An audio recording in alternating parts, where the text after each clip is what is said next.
Well, thank you for coming this morning. We did the same panel last year about National Coming Out Day is on October 11th each year. Who remembers why? This is a quiz time. Okay. So in 1988, it was the anniversary of the first or second major national march on Washington for lesbian and gay rights that took place in 1987. So a year later decided, let's do something to memorialize that, memorialize it. So they decided to have the National Coming Out Day to do that. It's a chance to tell stories, to share information, to just emphasize the point of what really needs to take place and what has taken place, and to acknowledge that. And as we know, stories are important. Stories move people, stories make decision, stories move policy in a good and bad way. And so this is an opportunity for us to kind of gather today, talk about some of our own stories, and maybe inspire us to engage with others to learn about their stories.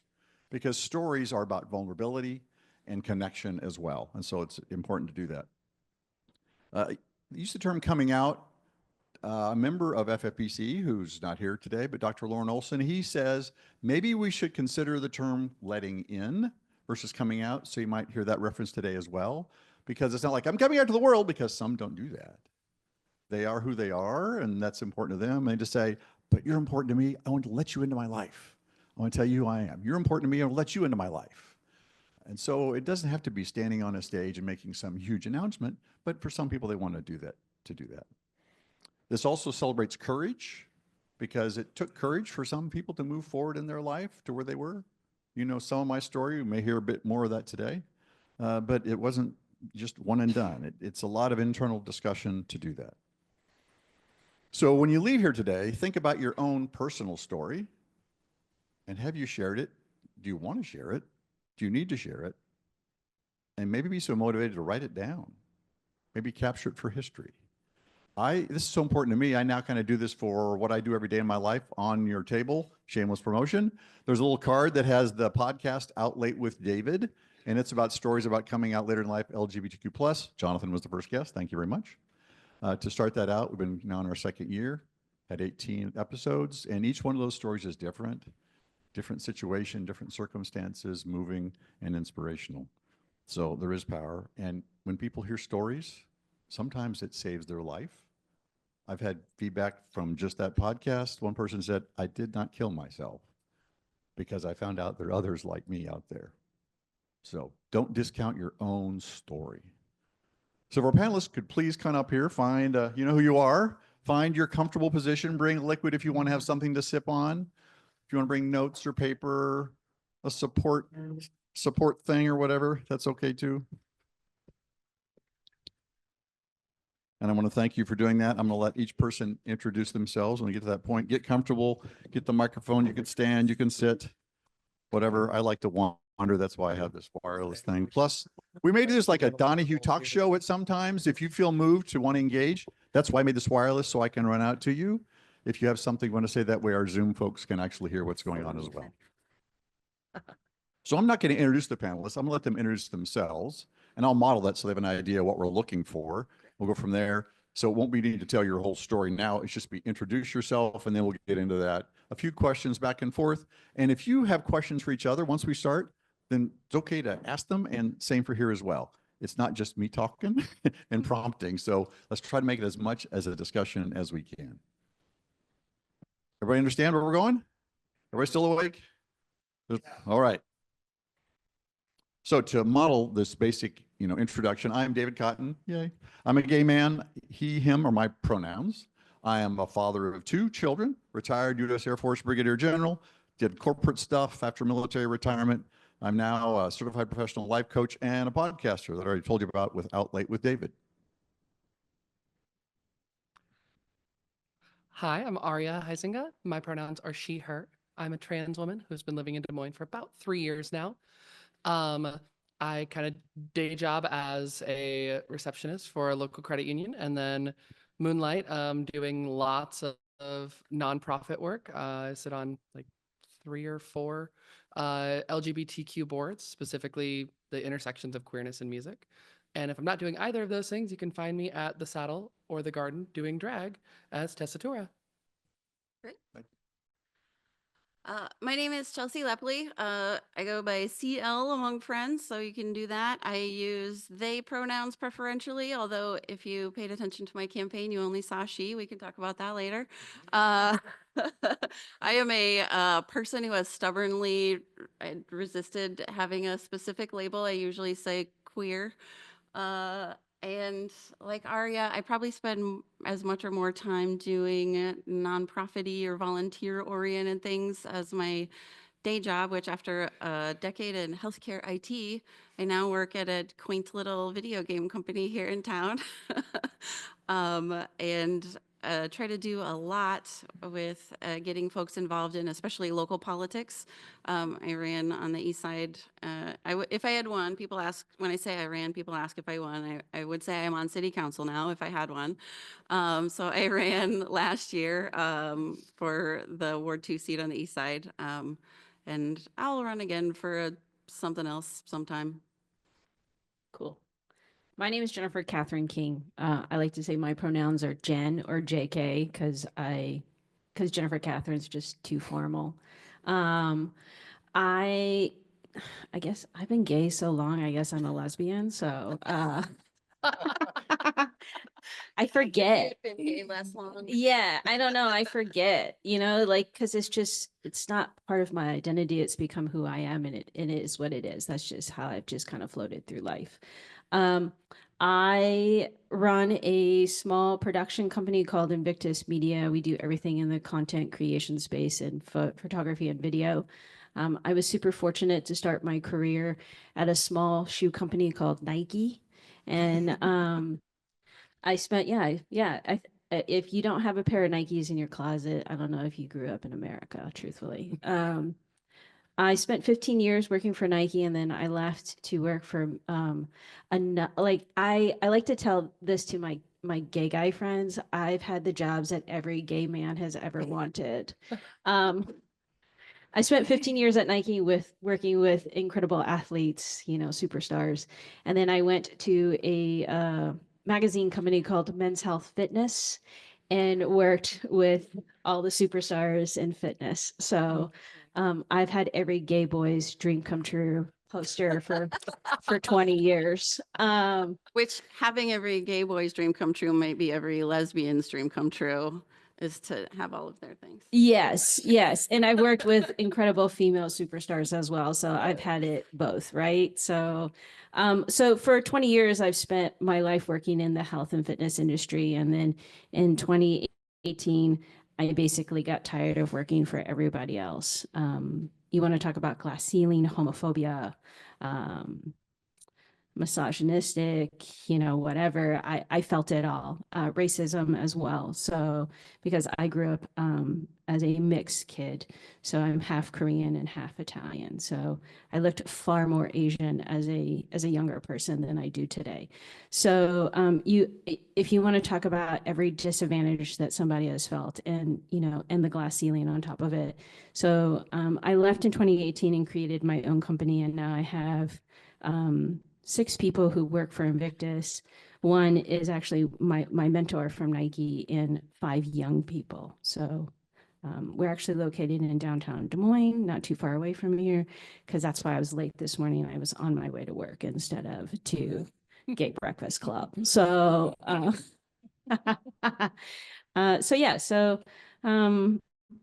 don't know, David, where do you want to start? That's good. I'm going to actually start with your comment you said about Nike. Sure. I was actually late to my trainer yesterday at 9 o'clock, sitting in the parking lot for the shoe drop, or for the shoe that I wanted. Sneakers, the sneakers app? Yeah. Okay. And I got them. I was happy. It was That's the first time it actually Did you came through. post it? You got them? I to a friend, because we were both, Okay. he's in California, I'm here, and we Yeah. got this thing about sneakers. But That's I'm wearing cool. New Balance today. Sorry, this is the other. I feel like New Balance is they've signed some incredible athletes recently. I feel like they are the Nike of the early 80s. These are Action Bronsons. These are actually Yeah. rappers. Okay. Okay. So from there, let's talk shoes, folks. So thank you for your stories. Appreciate that. And you can already get a sense of maybe some differences from perspective, which is important to know. We're not the same type of people. We have different experiences. You said you've been gay for so long. It's like, I don't even really identify necessarily how that is today. So on that, for all of you, was there something that decided and we'll kind of set coming out kind of as the term we'll use, even though it may not be relevant to you for the situation. But when you had that realization of who you were and you decided to share that, was there something in your life or an event that sparked that action? And we can do this popcorn or we can go down the row. I'll just go. I'll Okay. go. So I actually grew up, I'm your stereotypical military kid. My dad went to Korea, met my mom, brought her back and started having children. So I'm that product of your quintessential GI American story.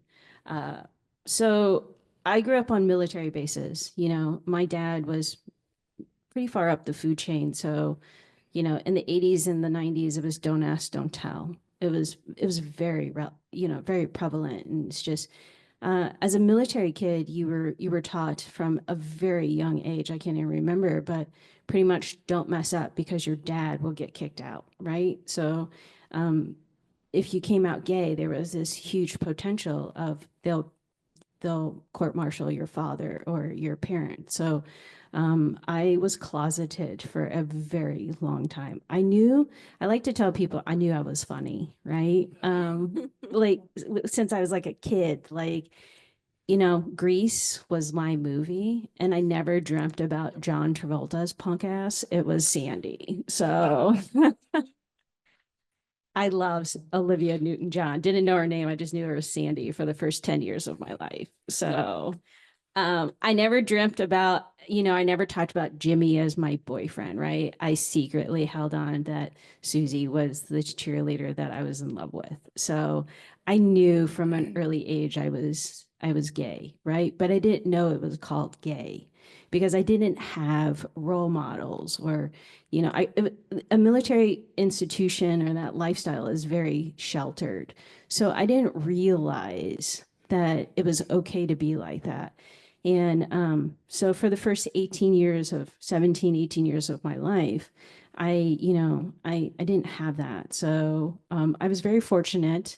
I got out. I knew my only way to get out of the military and the environment and my parents, because my parents were incredibly toxic. For years, my mother, who has a very Korean accent, would be like, "Oh, Jenny, when you marry men and give me babies," and it's like, "Oh, I can get married and give you kids, but it's not the traditional way." No, it's not the same, not the same. I pray for you, So she tried to pray the gay out of me. But I got really lucky and I took a soccer scholarship, I got a full ride scholarship to Stanford University, and I played soccer there. And I was essentially the poor kid because my family did not help me with college. They didn't, I left. When I left, right? So I went off to college and I took a job. That's how I entered the world into Nike. So Nike was in San Francisco. So it was like a 30, 45-minute drive for me. So I'm in the world of San Francisco and I had no idea that there were so many gay people, so it was amazing to see it. But truthfully, I didn't officially come out for 2 years because I didn't know it was safe to come out, even though I was in San Francisco and things like that. I mean, if I saw role models of my peers, it was the girls softball team, and they all were sleeping with each other, and you would see them fight every night at like training table, which as an athlete, that's where you went for dinner. So it was like a little bit of Maury Povich and Jerry Springer, to be honest. So, Ashley was sleeping with Jessica and Jessica was sleeping with Susie. So it was, and then it'd be like a food fight. It was the best time ever. I loved it. It was dinner and a show, thanks to the girls softball team. So I just basically walked into our locker room. I was like, "Hey, I'm gay. I don't care what you say. It is what it is. I'm sick and tired of not speaking my truth." So my teammates were like, "Cool, we already knew. So you're okay." I'm like, "Dope, let's move on." I never went through we were talking about this earlier. I never went through an announcement, but some things that you do sort of announce themselves, right? I started what I believe to be the first gay straight alliance in Iowa in the 90s. So, you know, if you're the weirdo who starts the gay club, like I didn't have to alert people any later in life. Um, you know, but that getting involved in queer civil rights was a thing that happened to me basically in 8th grade through when the Young Women's Resource Center was still in Ingersoll. They had programming that was the Young Women's with a Y, Feminist Corps. And so a bunch of us teenagers made some photocopied zines and made our high school principals real sad and and so within a couple of years of each other, it was great to find that support network. I didn't have any friends at my home school, Urbandale, but I had friends at Feminist Corps every Wednesday. And so that meant that the person who started the Gay Straight Alliance at Valley and the one who started it at Roosevelt and I all had each other as well as some supportive adults to advise us and to sort of commiserate. A funny note that I found out at a class reunion is, well, when I was at Urbandale doing the Gay Straight Alliance, there were no gay students. But now we just have a ton of gay alumni, so go figure whatever that. So being able to be a straight ally was, I guess, important to a lot of my classmates. And that lightning rod role of being the first vocally pro-queer person in our suburb was, I mean, it was a challenge, but it just came naturally to me to sort of speak the truth of like, it isn't right to treat people the way I see them getting treated. And having the sort of plausible deniability of I had a boyfriend at the time, so clearly I'm not gay. So I'm just, I'm a champion for other people who are gay, right? So we were all, you know, doing our best. Um, but yeah, man, since then, like I've looked like this. I have never had to tell anybody that I'm queer. I think when I worked at the legislature, that was how I met Matt McCoy. When I worked at the legislature, I had a thing of like, well, nobody knows I'm not a lesbian. So, because I had really great suits and hair even shorter than this, and very business-like demeanor. So it coming out did itself for me. I think this might be a reasonable time to hit on what I mentioned. So when I was growing up, it didn't occur to me, like I had a single dad, and it didn't occur to me that there were like options besides like boy and girl, right? I think that's probably a lot of people in this room. It's like now there's a whole different vocabulary than there was when I was growing up and sort of learning who I was. So it wasn't until I was in my 30s that I started spending time with people who asked me my pronouns that I was like, wow, I can say the pronouns that feel like me instead of the ones that people expect. And so I had been doing that. Growing up with a single dad and a big brother and a very indulgent grandparents, gender was not an influence in my life. Everybody had to do everything all the time.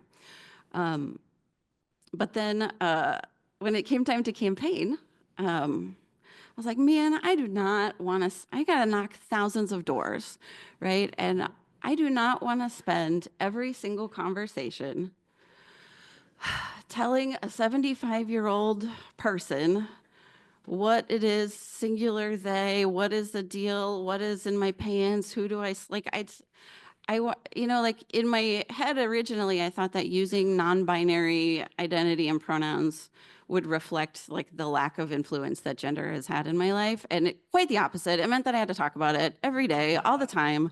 And so, so for the sake of being able to talk about issues in particular, right? Like there's some really important things happening at the municipal level and at every level of government. I wanted to be able to focus on those issues. And so that was one where I chose not to let in everybody because I wanted to keep them focused on what I was there to do, which was still like sort of try to make people's lives better. So that's been an interesting, that was a decision that I made with some close advisors of, I don't want to seem to be hiding, but I also don't want to make it a huge distraction. And I feel like I made the right choice there for me. So I've had the perk and the curse of coming out multiple times as I've tried to figure out who I am as a person. If you go back to like when you're little, before everyone is you haven't really defined what identity is for yourself yet. You're little, you just like the things you like before the world has told you what to do. I was a like huge girly girl. Like only played dress up at preschool, and I would cry. I would utilize crying as a weapon to get the Minnie Mouse dress. In order like to just do what I wanted or be the person that I wanted. Also loved Sandy growing up.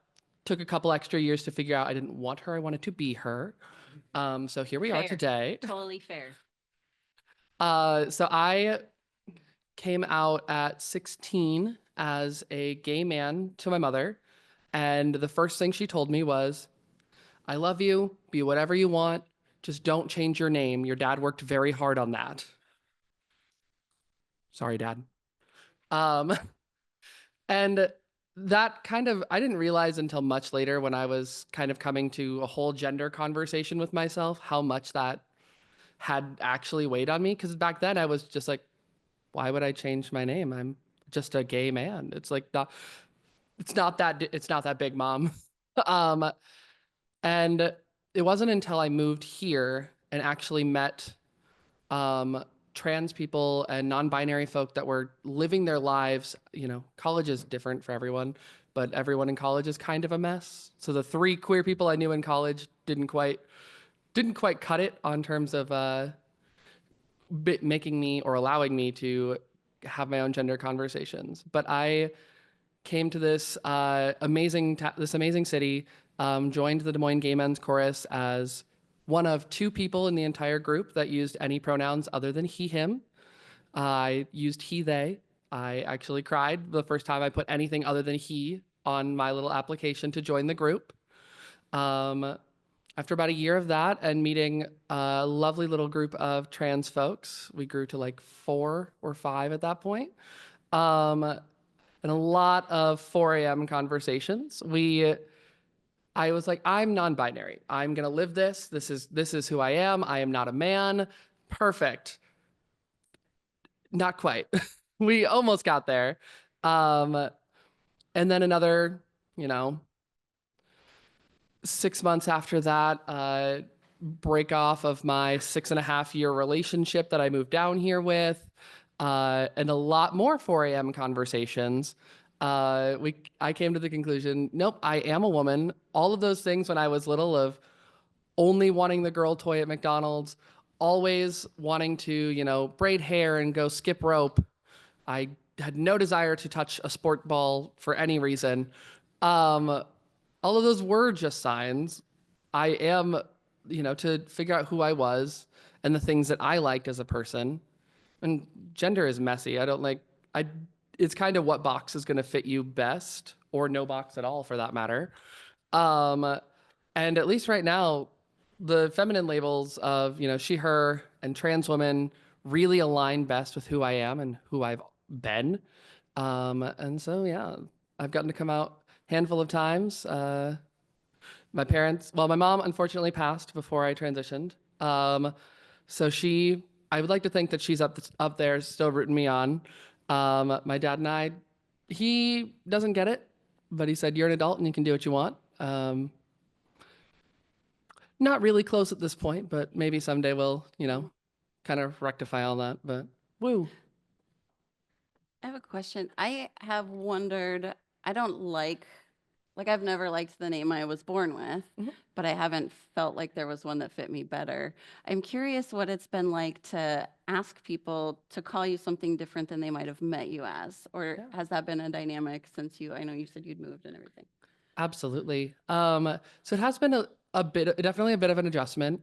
The Gay Men's Chorus was actually fantastic. I came out to them via email.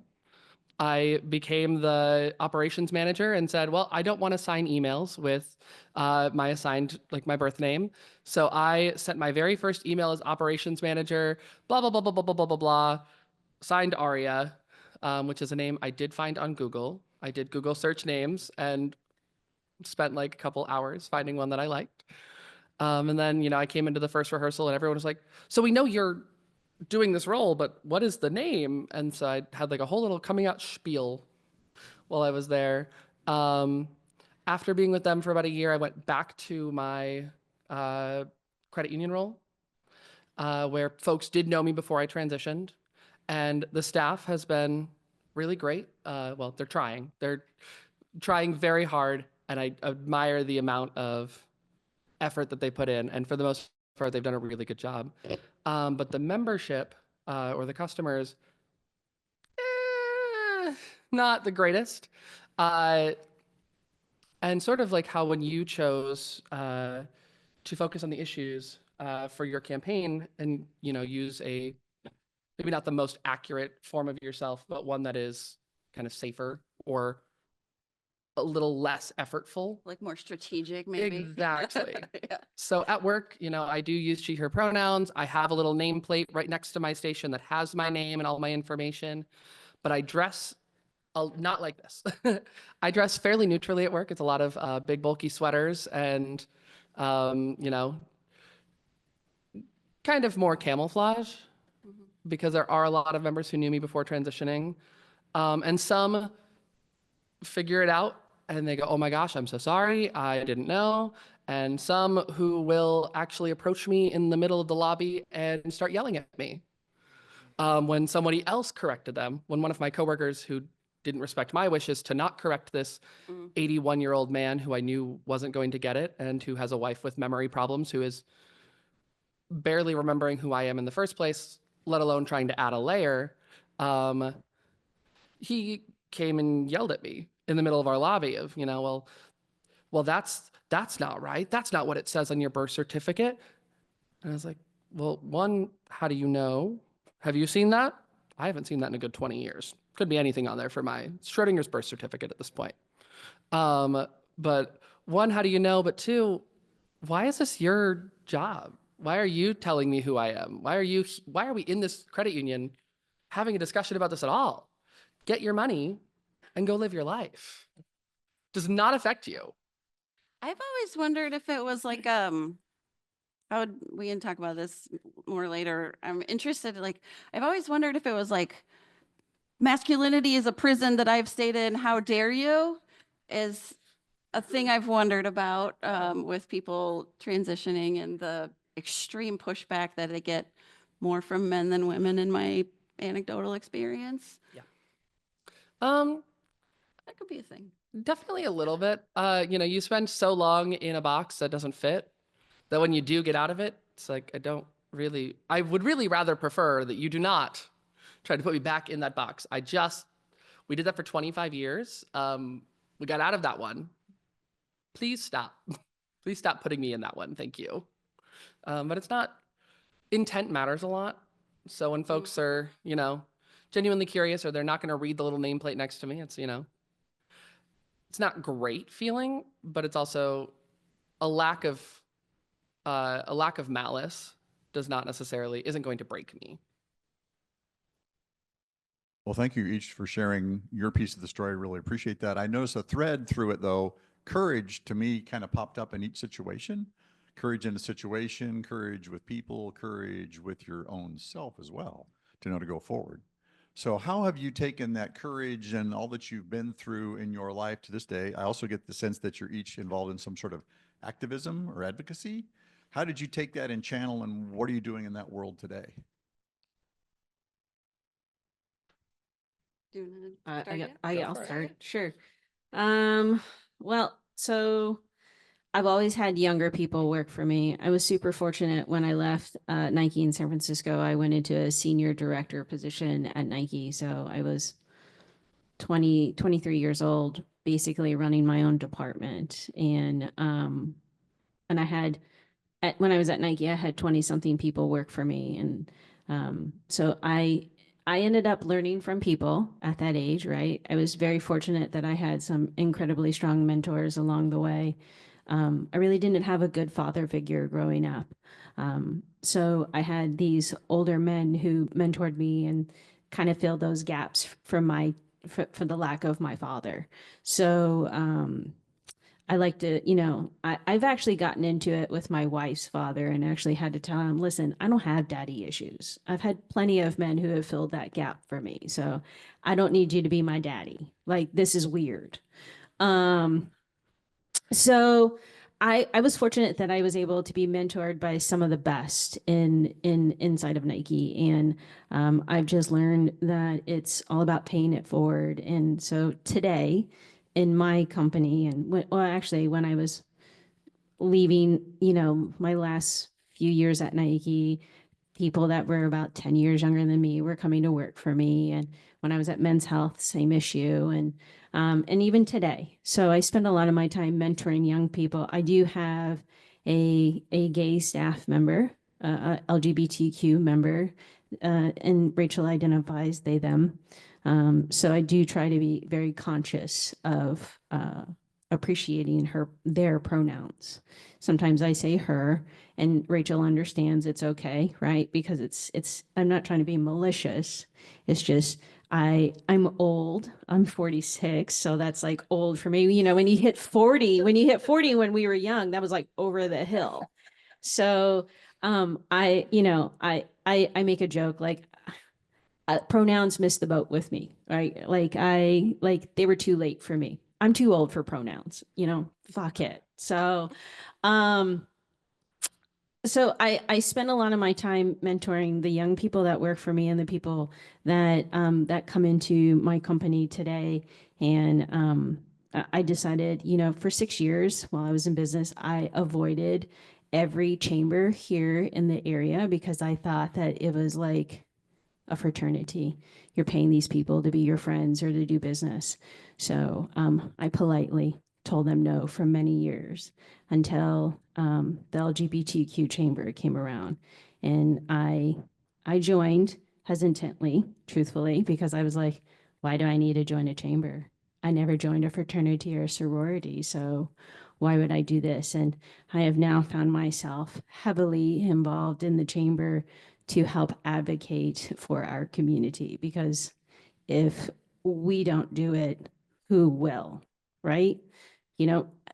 I tell people this, and people are just shocked by this, but I know Kim Reynolds personally. Like, this lady in the middle of Costco knows me, gives me a hug, knows the kids. I call them my kids, the kids that work for me. She knows my business because we do work for the state. Truthfully, we do.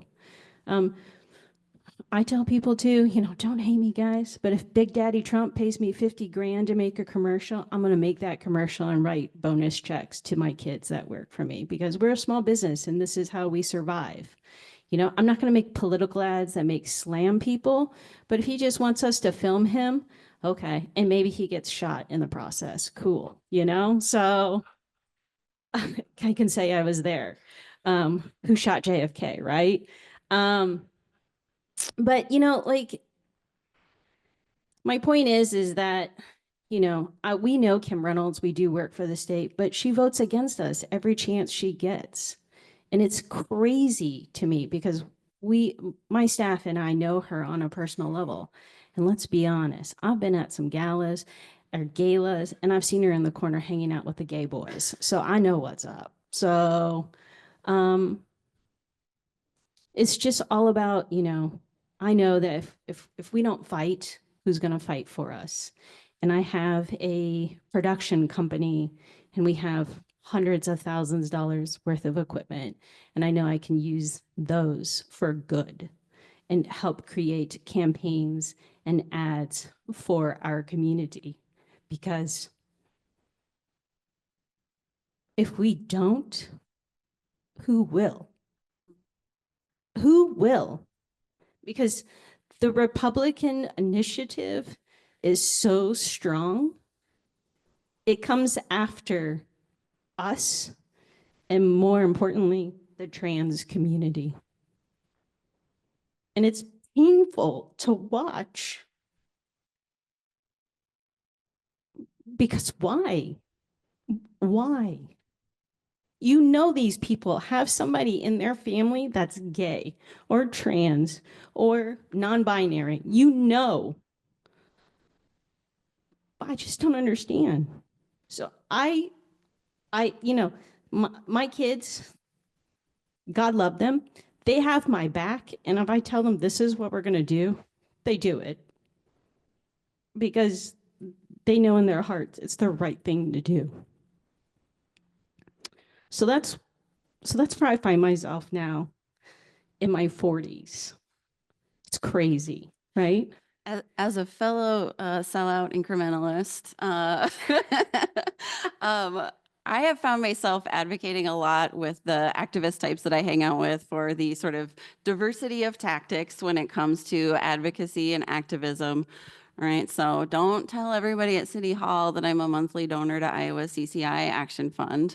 But when they showed up and shouted down the city manager and the city council and yelled, "Shame on you," that is not my I'm descended from a long line of like conflict averse Scandinavian farmers, you know, like that is, I'm never going to say shame on you to an adult or probably anyone.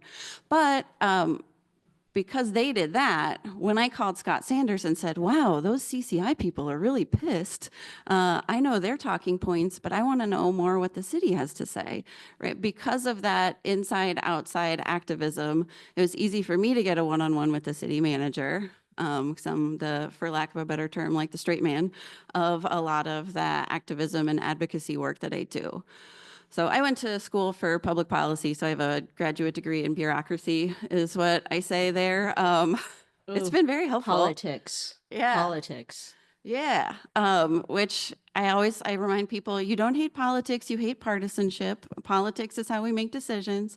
But like, we just got to find another word because I think it's time to give up on that one. But anyway, I have been like a person who wanted to co-opt institutions since I kind of figured out they were there. Like, I'm not a start my own thing person nearly so much as like, if there's already a power structure in place, I would rather like infiltrate it and try to change it, which is the slow head against the brick wall path for sure.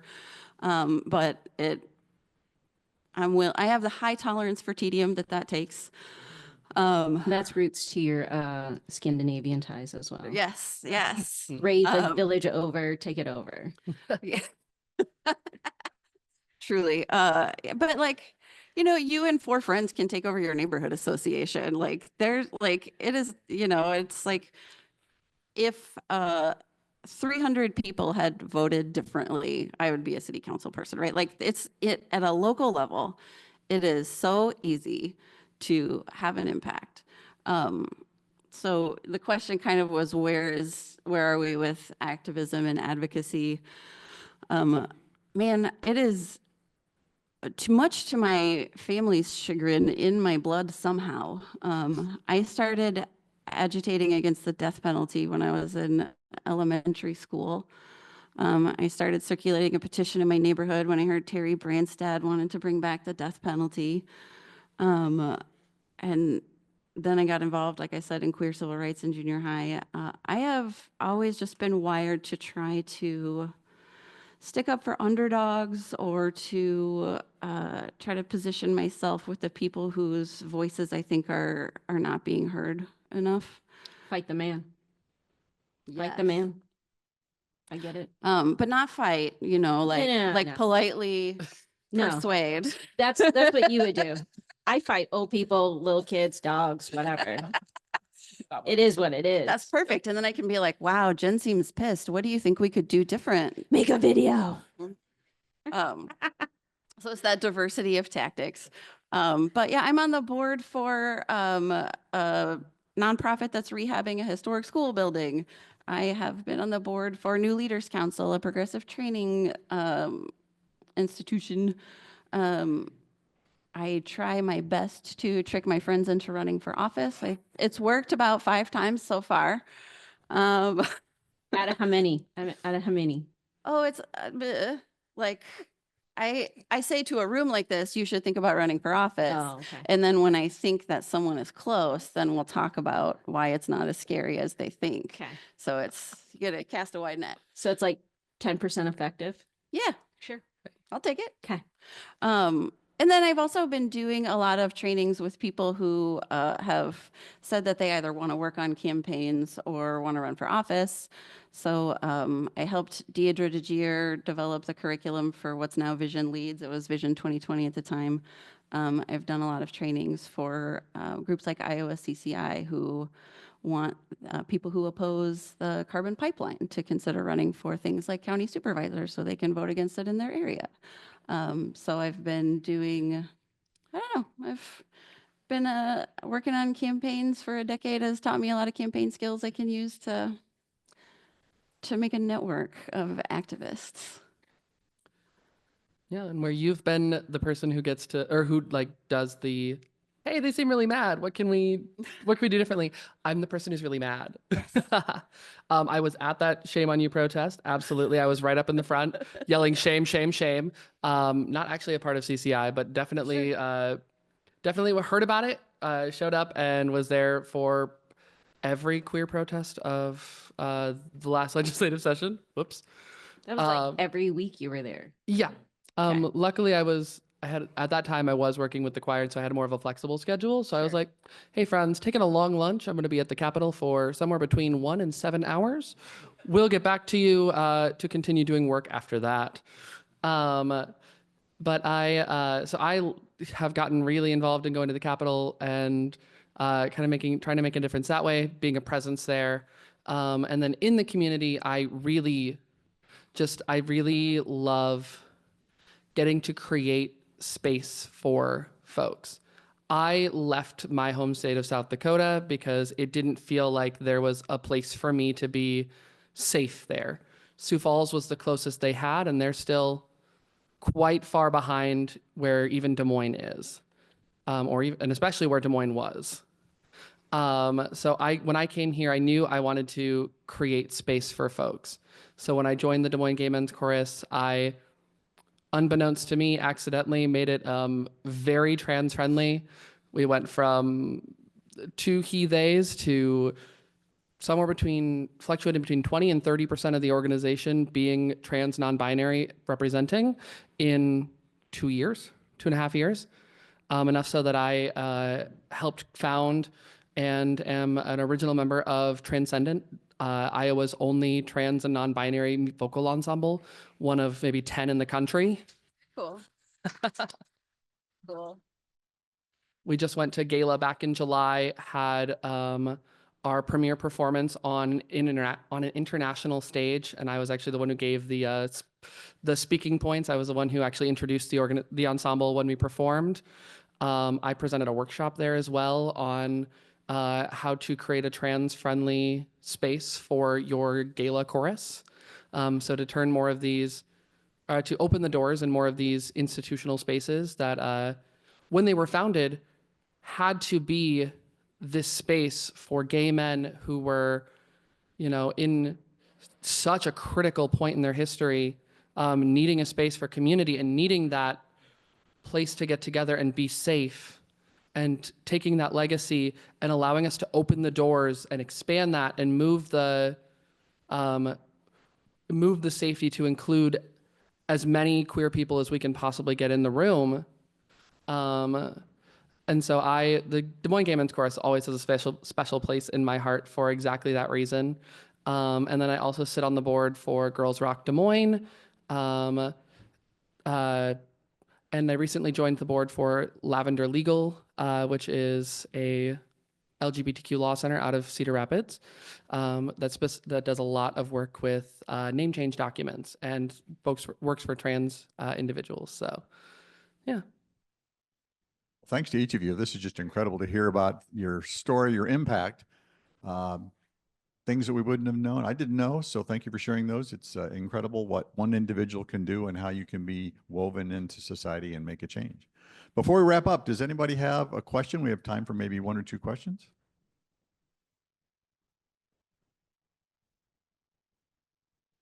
In the interest of time, thank you again for Thank being you. open, honest, and vulnerable, sharing your story. And just to remind everybody, this is important. Find your story, share it. Just don't keep it to yourself, or take the time to listen to someone else. I mean, I'm so inspired. I was actually getting the goosebump chills over here when each of you spoke, trying to visualize where you were, what you're doing, and the potential that you have and the impact that you're having. So thank you for your time today.